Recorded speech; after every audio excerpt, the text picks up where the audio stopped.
On the show today, we have guest Erik Francis.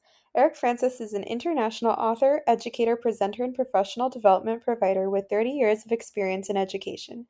He is the author of Inquiring Minds Want to Learn, Posing Good Questions to Promote Student Inquiry, Deconstructing Depth of Knowledge, and a Method and Model for Deeper Teaching and Learning. And now that's a good question: How to Promote Cognitive Rigor Through Classroom Questioning. Erik is the owner of Maverick Education, providing professional development guidance and support on how to plan and provide teaching and learning experiences that are standards-based, socially and emotionally supportive, and student responsive. He is also consistently ranked as one of the world's top 30 education professionals by the international research organization Global Gurus and the top 10 global thought leaders in education by Thinkers 360. Get ready for an exciting episode. Let's dive in. I'm educational justice coach Lindsay Lyons, and here on the Time for Teachership podcast, we learn how to inspire educational innovation for racial and gender justice, design curricula grounded in student voice, and build capacity for shared leadership. I'm a former teacher leader turned instructional coach. I'm striving to live a life full of learning, running, baking, traveling, and parenting because we can be rockstar educators and be full human beings. If you're a principal, assistant superintendent, curriculum director, instructional coach, or teacher who enjoys nerding out about co-created curriculum with students, I made this show for you. Here we go. Erik Francis, welcome to the Time for Teachership podcast. Thank you. Thank you for having me, and thank you for inviting me to share on your forum. Thank you. Thanks for being here. I think people will have just heard your bio at this point in the episode and wondering what is something that's important for listeners to keep in mind about either you or kind of our topic of conversation before we launch into our questions today. It's interesting. I believe kids can do anything. Any kid can do anything. And we need to believe that, have that collective efficacy, and really, really support that. Sometimes I think it's the adults' limiting beliefs that prevent the child from not only achieving, but also excelling and succeeding. And when we say things like this is too hard, or they can, or they don't, we need to kind of change that narrative. And that's kind of my thing with it. And the thing is this, is that even when I share ideas or I talk about this, it doesn't come from like my personal, feelings or thoughts. It's my beliefs. And, if I get excited or share, that's what I want people to understand, that sometimes passion can come off a little bit more as aggressive or even arrogance. And that's not where I want to come from with it. I just really believe passionately in the value of education. I believe everything starts with and centers around education. And I really strongly believe that our world's problems and our situations in life can be addressed and resolved or even solved if somebody had a high quality education, not only in school, but also in learning in life in the real world. So I'm very passionate about education. I'm very passionate about learning. And the big thing is, I always want to say I know a lot, but I don't know it all. So, and I'm always willing to learn. I think that's the big thing as well, is that I'm always willing to quote Adam Grant, rethink and unlearn. And that's the big thing. Think like a scientist. It's not why I'm right. It's why could I be wrong and how could I be better? I love that framing. And I think it actually really segues nicely into the question I usually ask at this point in the show, which is Dr. Bettina Love talks about freedom dreaming. And specifically, she says they are dreams grounded in the critique of injustice, which I just think is beautiful. And so with that in mind, that idea of freedom dreaming, what is that dream that you hold for education? That we live to, through, and beyond our potential, that we love to learn. It's really funny because I was just at a conference and they asked to write your autobiography as a philosophy in 6 words or less. So my belief is answers come free, so ask questions. So what's interesting about answers is that you have answers that are basically they're irrefutable. Math is irrefutable answers. Facts of life, truths. But we are also given answers in the form of opinions, perspectives, thoughts, hypotheses. So we need to ask why.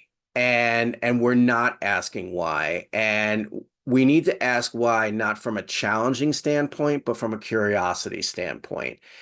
And I think a lot of times we look at questions as challenging. No, questions are about curiosity. Questions are about learning. It's about understanding. I'll give you an example. One of the things that we do when we unwrap standards is there was a method we were introduced to about 25 years ago, actually, approximately, when Larry Ainsworth wrote his book, Unwrapping the Standards. Great method. I'm not going to bash anybody's methods. I'm not that type of person. I'm not the type of person who says, hey, don't listen to that person, listen to me. I think that causes a lot of dissension, but it's a great method. But has anyone really taking the time to ask, well, why do we unwrap the standards that way? Why do we unpack the standards that way? And there's actually a difference between unwrapping the standards and unpacking the standards. And that's something actually I realized working in a school recently, which maybe we can talk about later. But this is a great method. But that method was introduced when we had No Child Left Behind standards that focused on skills and stuff, or to translate it, verbs and nouns phrases. One of the pratfalls and one of the miscommunications of the Common Core standards or the college and career readiness standards, and even these next generation learning standards that we're calling them, is that they're not cognitive and content driven, they're contextual because, and that's in response to what's going on in society right now. I mean, Google can give us the answers, and technology has made what was hard simple in terms of thinking about things, in terms of effort. So AI can now explain to us the answers. But these standards focused on what exactly and how deeply can students comprehend and communicate their learning in a certain context. And that's where DOK comes in as a concept, framework, language, and process. So what I ask people now is I say, well, how do you unwrap and unpack the standards? They circle the verbs, they underline the nouns, they make a T-chart, and they put the verbs under skills, and they put the nouns and noun phrases under concepts and content, or I like to say stuff. And that worked when we had No Child Left Behind standards. But these new standards are contextual.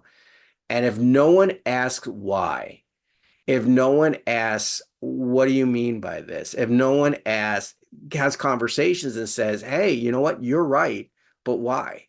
So we're all in this world of the science of reading right now, but I always ask, well, what is the research for science? What is science of reading? What is it? And they'll say it's the research that supports what it means to teach reading and to be able to read fluently. Okay, that's great. What does that mean? Okay, so then they talk about it and they explain it, and you try to simplify it, and they'll tell you, no, that's a very simplified version of it. Because to me, it sounds like, are we back in the battle of whole language versus phonemic instruction? And then there's that whole argument, oh, okay, we're looking at basal readers versus phonemic instruction. So it's like we need to ask why. And when we don't ask why, and we don't ask about or look into or inquire about the history behind why we do how we do what we do, we are going to repeat the same mistakes we've repeated, especially in education. I mean, they describe it, Rick Wormley actually described it once I saw it in a session with him. It's a pedagogical pendulum. It swings this way, it swings that way. It needs to stop. And we need to just kind of figure out why we do, how we do, what works, why does it work, what else could work. And that's the kind of questioning we have to do. So again, answers come free. People will tell you, do it this way. This is the way it is. But that's why we need to ask questions. Why? I love that setup too, because I think as we talk about your book, Inquiring Minds What to Learn, and thinking about the teacher questioning as well as student generated questions, right? And this whole stance of inquiry, I'm curious to know. I was talking to you before we hit record, there's a lot of teachers I work with who are unfamiliar or maybe a little unsure, uncomfortable with inquiry-based learning because it's a departure from how they have traditionally taught, like lecture style or whatever. And I'm curious to know, what are the kind of mindset shifts, or is there a big mindset shift that teachers have to kind of go through, or even leaders have to go through to kind of embrace this kind of inquiry pedagogy that you've noticed? Well, the first thing is you got to make it student centered. You can't say do inquiry, and you can't direct people. You're going to do inquiry today. It's not something that's done. It is not a program. It is not, it's an experience. That's the big thing, that it's a very, very fluid stream of consciousness process. And it's not easy and it's not simple. It's hard and it's complex. The first thing you really have to be is someone who's a questioner. You have to look at life through a lens of questioning and questions. And just being able to ask a bunch of questions, that's not really, that's teaching you how to ask questions, which we need to reteach our students how to do that, which is funny because if you look at the research, children between the age of 2 and 5, they'll ask 300 to 500 questions a day, all to their mother. But by the time they go to school, two things happen. One is from an environmental standpoint, which is now you got 30 kids in a room and 30 of other people's children asking one adult why all the time. And also their brain development, they start to form more concrete declarative sentences. That's actually why in first grade, you often have students who go, I have a question. Well, what's your question? I went to McDonald's last night. So we have to reteach them how to make interrogative statements because they did it naturally when they were between age 2 and 5. Questioning and answering is how adults and children communicate with each other. But when we go to school, now it's the adult who's asking the question and the child who has to answer. And not to make a generalization, but traditionally in school, our questions are more so for the purpose of assessment and it is for even testing.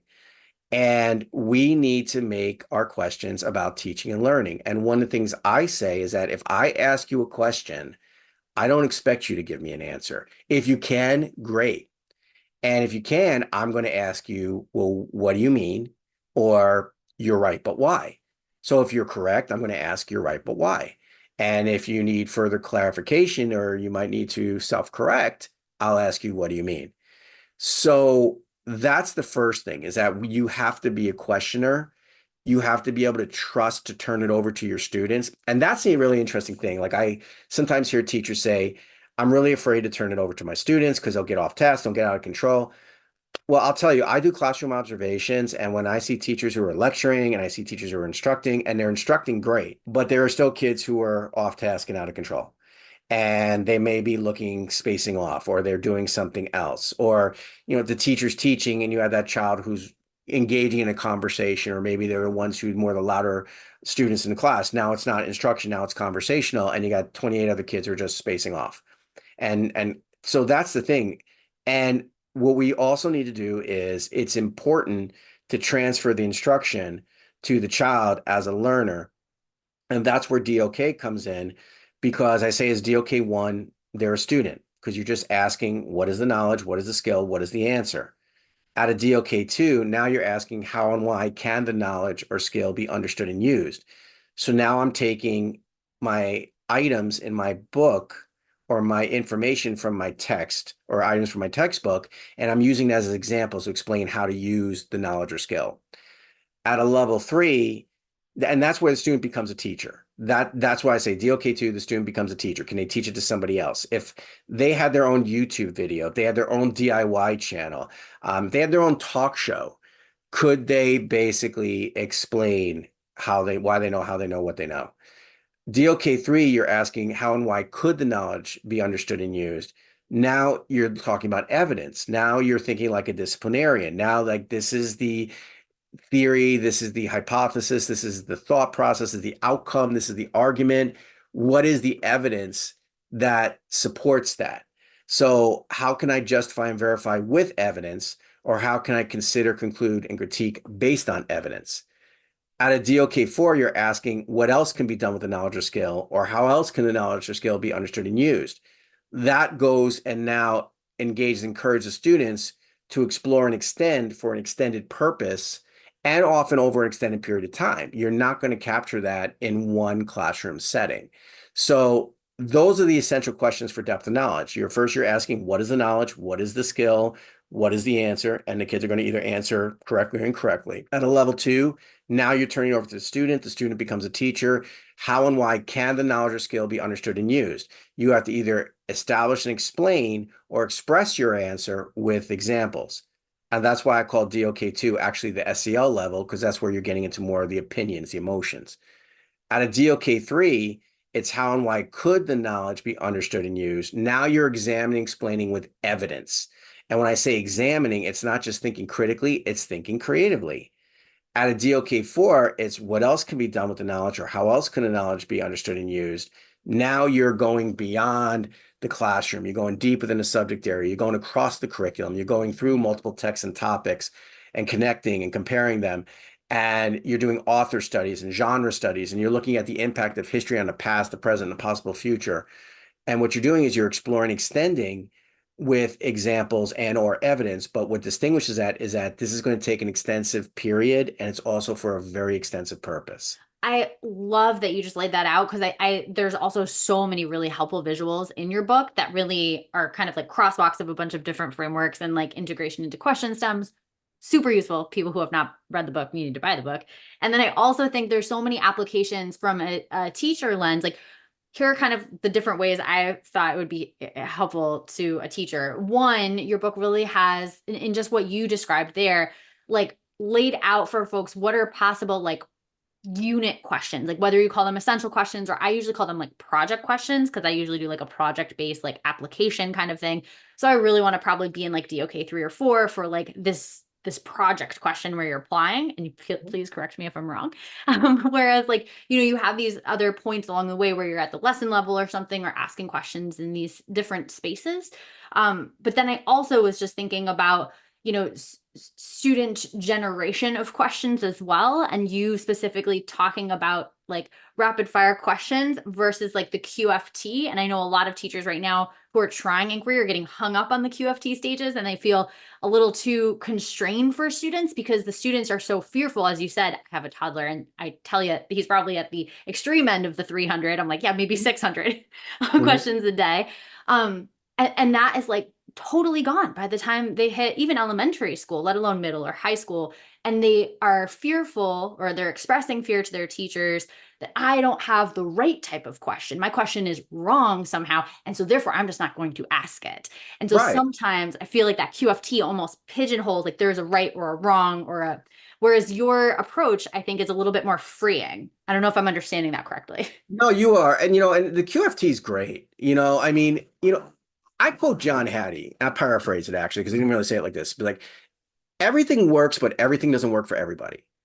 And that's sometimes the hard part when we get into these, what I call camps or cliques of learning, and say, oh, I'm following this person, or I'm following that person. I mean, I get it with DOK. I mean, there's three people who really have established themselves as having expertise. I'm not saying expert, because my thought process is, if you're an expert, you're getting out there and saying you know everything and you don't have to learn. I'm always learning. I'm always relearning. So I have expertise in it. I know a lot, but I don't know it all.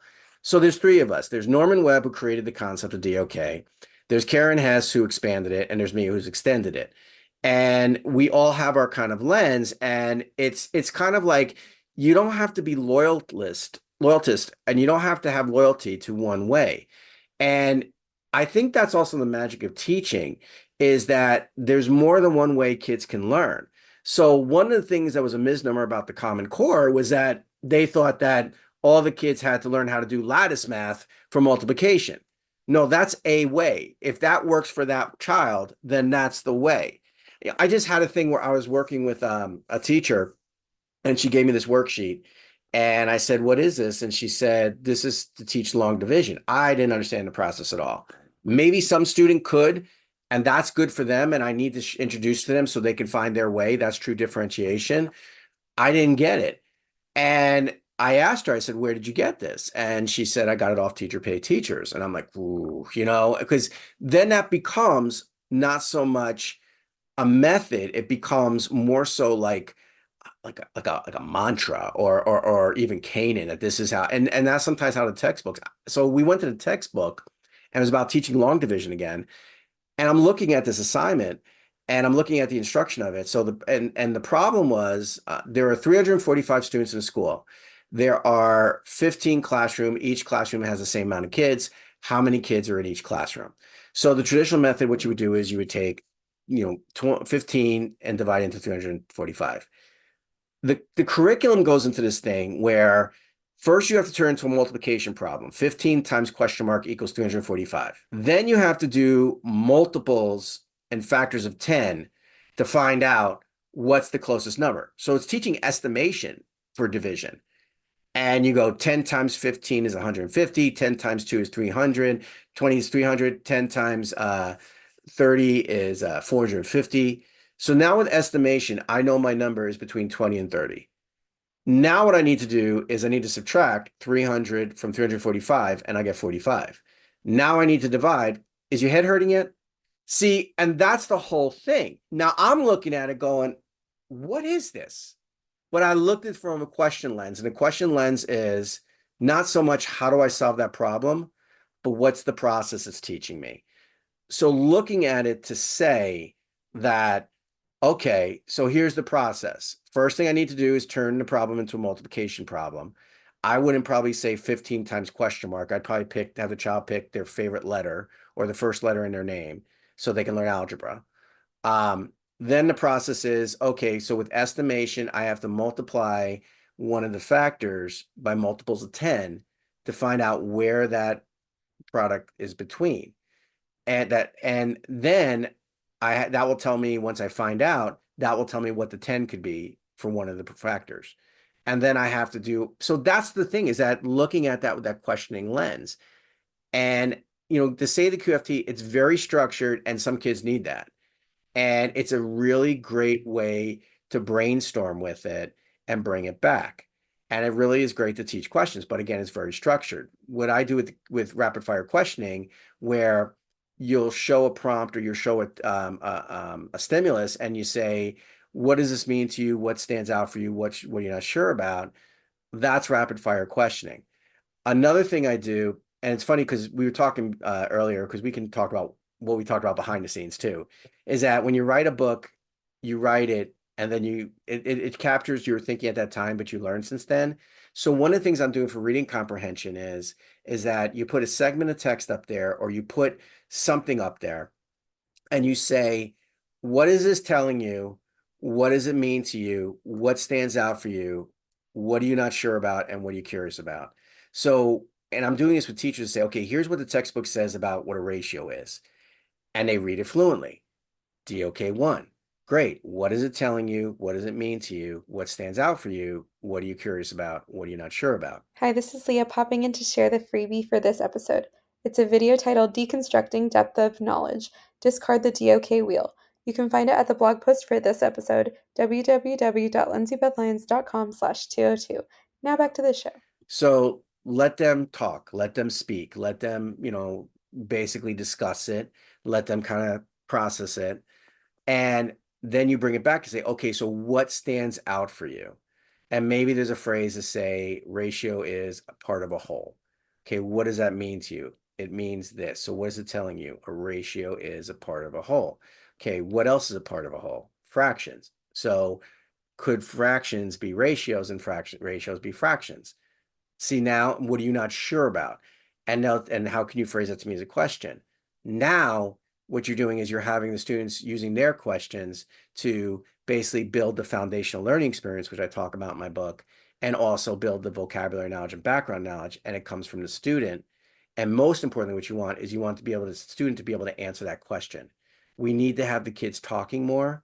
We need to have the kids communicating more, and we need to have the kids sharing ideas more, because our kids even though they text and they read and they do it in a multi-sensory level with their phones and everything, they don't know how to comprehend and communicate at the level needed.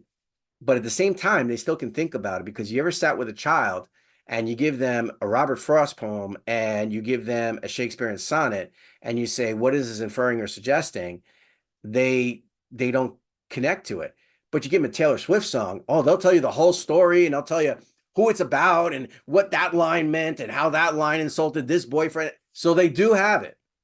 It's just about how can we basically have them, not only apply, but also analyze and augment those skills into an expertise where they can do that. That whole description is just so spot on. And I remember reading, I don't remember exactly what you called it, but just that foundational piece with the, like, all the questions have the I, or the how do you, like the insertion of the word you, I think is what Oh, the thing. expertise. Yeah. Yes. Questions for Yes. expertise. So here's what I call a shot of inquiry, or it's funny because I go like this. I go when I talk about DOK and I talk about inquiry, like if I say I'm gonna give you vitamin DOK, that means I'm giving you a vitamin that you can take tomorrow. Here's a shot of inquiry for you. If you put one or three question stems in front of all your standards, you will have a standards-based question that will have the students comprehending, communicating at least a DOK2, because they're going to have to explain or express themselves with examples. So if I took all my standards and I put how do you in front of it, now I have a question for assessment. And that assessment can be formative, it can be summative. If I put how can you in front of the standard, now I have a question for instruction. So what I often tell people is instead of saying I can fluently multiply multi-digit numbers using the standard algorithm, or I can analyze, interpret data on natural hazards to forecast future catastrophic events, put how can you fluently multiply multi-digit numbers using an algorithm? How can you analyze, interpret data on natural hazards to forecast future catastrophic events? Those are all standards. And when I do that, now I'm making a standards-based question. My favorite is how could you, because that leads into inquiry. And the could is abstract and it requires strategic thinking. So whenever you say, how could you, doesn't matter what the standard demands, you are actually elevating the DOK level to a DOK3. Because when I say, how could you fluently multiply multi-digit numbers using an algorithm? Well, I can use the traditional stacking factors. I can use lattice. I can use place value. I can use arrays. I can use windows. I can use the stick method that they often use in Asian countries. Okay, there's my options. Which one are you going to use and why? Now I'm thinking strategically. I'm explaining with evidence what works. That's a DOK3. How could you analyze, interpret data on natural hazards to forecast future catastrophic events? Okay, I could do it this way. I could do it that way. There's more options. And I have to make some strategic and tactical thinking and reasoning, which is a problem-based learning.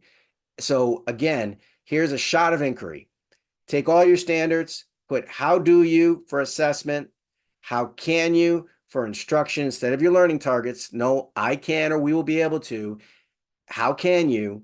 And you don't want to say how can we, because then you're like you're addressing the collective and you're losing the individualization. And you don't want to say how can I, because I'd be like in your class goes, I don't know, teacher, how can you? Okay. Because you want to hand it over to the kids. Saying how can you and using the pronoun for you makes it collective and individual. How could you is inquiry, which requires more thinking strategically and using complex reasoning. And that will always deepen the DOK level of your standard. And now you're measuring and assessing not based upon can I get that item correct? Because that tells me nothing. Okay. That tells me whether I can hit the baseball today or not. But if I can explain DOK2, if I can justify my responses, DOK3, or justify my reasoning, or consider other things with evidence, if I can explore and extend all these different ways I can do this and which one, that's what will deepen the DOK levels of any standard and experience. And what's also you're doing is you're creating an authentic assessment because you get this report back from an assessment they take over the course of a week or one day in February and April, and that's how they did that day. Well, what if that's the day their parents got divorced? What if that's the day they didn't feel well? What if that's the day they found out somebody lost their job, got evicted? What if that actually, because there's no teeth in the test now, the kids are actually throwing the tests because they realize the ones who get bit are not them. They're going to the next grade level. They're not going to be held back. And it's not a graduation requirement in a lot of states now. So we're giving them these assessments and it's like, okay. And they get these things like, you approached, you're performing, you're highly performing, you're excelling. Okay, great. And you get this chart sent to you and it means nothing. But then thus to the schools, we're like, oh my gosh. And now we have to throw everything out. And right now, I'm going to get on a bit of a soapbox a little bit. I get concerned because there's so many, I mean, out here in Arizona, there's so many schools that are A's and B's schools, and they have 40 to 50% proficiency. And I'm like, wait a minute, and I get it, growth, and I get it. We can't just depend upon an assessment. But when you can do this and turn your standard into a question and use your curricular resources, those worksheets, those books, and you can say the kid did this with this stuff in this experience, and they're actually addressing the standard, and they're actually communicating, and they're actually explaining to you and showing you the depth and extent of their learning. And the state comes back, well, on this day they didn't do well. Well, on any given Sunday, one team wins, one team loses, and we need to take back control of standards driven learning, and we need to say that the standards are ours as educators, and we need to use that because these standards get thrust down on us, and we're not really sure why we have them, but we need to say this: they're ours. They're what we use to gauge and guide our students towards proficiency, competency, and success. So if this is the fifth grade standard, that's what it means to be proficient in this grade level, in this subject, with this content. You don't have to agree with it. You don't have to like it, but that's what it is. Okay. Then we have this mindset to say, when kids come to us, they're not at grade level. And some people think that's negative. But what I say about it is, well, what are you teaching? Fifth grade. Were they fifth graders last year? No. Then they're not grade level. They're either where they were on a test in April, or something happened last year that knocked them off their track, or something happened in subsequent years that knocked them off track to learning, or summer slide. We like to call it learning loss, or something happened over the summer that could have been a trauma-based incident that poof, everything went out of your head. So this is what it means to be proficient. Now, where are you on the pathway to proficiency? What is your competency level? And how can I build on your strengths so you can rise to, reach, and go beyond that standard? I believe any child can do that. I believe every child can do that. May not be in the time frame I have to teach it, and it may not be in a way that I can teach it, but that's what teaching and learning needs to become. How can the kids learn this? What are the different ways? There are 8 different ways to multiply multi-digit numbers. Up until about a year ago, I could teach 7. I couldn't do the stick method until I finally found something that helped me do it. And I go, oh, that's it. And now I can teach. And that's what makes teaching fun. That's what makes even professional development fun for me. It's when I come into a school, here's all these things I present on DOK or questioning. It's not just what I think, it's what I've learned. And I've said, hey, this worked with this group. And ooh, this group taught me something. And I bring it in. And I'm always learning. I'm always trying to figure out. I mean, I have tried to interpret DOK so many different ways, as levels of learning, as language, comparing it to game shows, comparing it to board games. I'm actually now comparing it to food, and I'm actually trying to figure out, how do I differentiate that between the person who's the carnivore or the omnivore, the person who's the vegetarian or vegan, and the person who's the pescatarian. So I got it kind of a little bit. So if I said for the person who's an omnivore carnivore, if we did steak, DOK1's ketchup. That's it. Straightforward ketchup. DOK2 is steak sauce, because that's a sauce for that. DOK3 is specialty sauce, rubs, and all these different combinations. DOK4, you make your own sauce. Okay. Now for the vegetarian, DOK1 is oil and vinegar. That's it. Oil and vinegar. Okay. DOK2 is creamy sauce. That's like ranch or blue cheese or Italian dressing. Okay. DOK3 is cooked sauce, because you got to think strategically how I make that and use the term. DOK4 is Newman's own. Why? Because Paul Newman took his dressing and made it his own. I'm still working on the fish one. I think DOK1 is going to be lemon. DOK2 is going to be fish sauce. DOK3 is going to be more of a rub, and a DOK4, I got to figure that out. But that's differentiating instruction, see? And that's based upon the needs of the audience. And that's where I think teaching and learning needs to go. And inquiry can do that, because if we walked in the room every single day and asked ourselves, how can I get these kids to understand? Because that's what I do with professional development every day. How can I get these teachers to understand? And more importantly, how can I get these teachers to want to learn, just like our kids?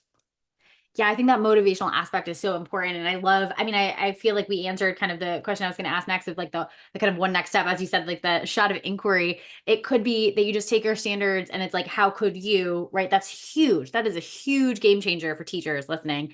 And I also think those questions you were asking earlier, like the 4 to 5 that also had the you in them, like that Mhm. sounded very nice because it was content agnostic. And so you could just put up like, right, like a piece of Mhm. text, a math problem, or whatever. And it's like, okay, so these are the questions that you could always add to a slide deck or whatever and just be like, all right, engage. And there's no right or wrong necessarily, right? It's like, I get to own this journey. I get to connect in the way I connect. I get to think about how I could do this. And I love that student led, like kind of student ownership piece. And I think that's just a huge takeaway for anyone listening today. And start small. I think sometimes that's what happens if we come in with these professional development, and it's like a giant wave, boom.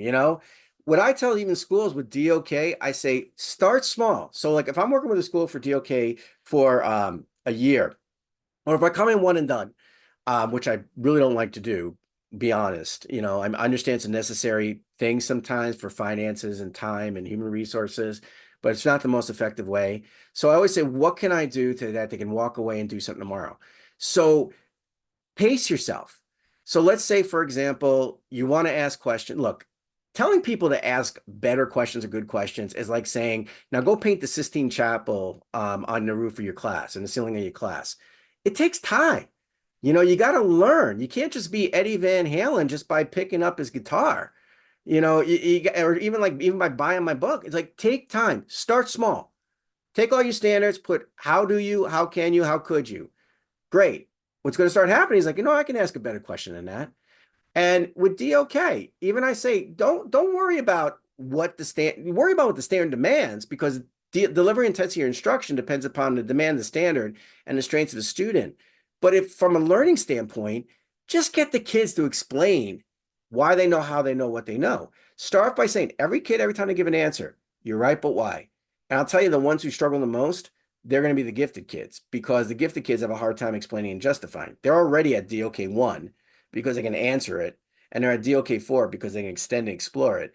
But we need to have kids that justify and verify. That's why I don't want anyone to think that a 4 is better than a 1. It's not it's not a taxonomy. It's not, doesn't scaffold, it tiers. It describes 4 different ways to understand user learning. But start small. Take your standards, put 1 to 3 question stems in front of it. How do you for assessment? How can you for instruction? How could you for inquiry? If you're thinking, well, wait a minute, can I do how could you for all 3? Yes. Now you're thinking with an inquiring mind because you asked a question. And with DOK, get the kids explaining. Just get the kids explaining. And once they got that down, then what you can do is start giving the kids the answer and ask the kids, why is that correct or incorrect? Don't ask what's the central idea or theme anymore. Ask here's this idea that this book addresses. How does it address that idea? Or let's have an exploration inquiry into that idea. So if I said one of the ideas of the outsiders is family, well, what's a family? What's a religious definition, legal definition, dictionary definition? So now bring it back. Okay, in chapter 1, who's the family? And they'd say Darian, Soda Pop, and Ponyboy. Why? Because they're related. But how do they feel about Dally, Johnny, Steve, and Two Bit? Well, they're like their brothers, but they're not related. So what is S.E. Hinton saying? Family's not who you're related to. It's also who you feel close to. You're right, but why? Now they're using evidence from the text. Awesome. Oh my gosh, those are such great pointers as we close. That's great. I'm going to ask 2 super fast questions to close. One is you have described yourself as being constantly learning things. I love that. I think everyone on the podcast is similar in that. So I always ask, what's something you've been learning about lately? Why do we have standards? Yeah. What is the purpose of standards? What are they? How should we be using them? Where did they come from? And that's been that's been very, very enlightening and interesting, because everyone thinks that the standards-based system of education started from the recommendations of A Nation at Risk under the Reagan administration in the 80s. We've had standards since the 1840s. And the argument about and for standards has not been pedagogical arguments. They've been more so extrinsic political or economic arguments. And that started in the 1950s after the progressive movement.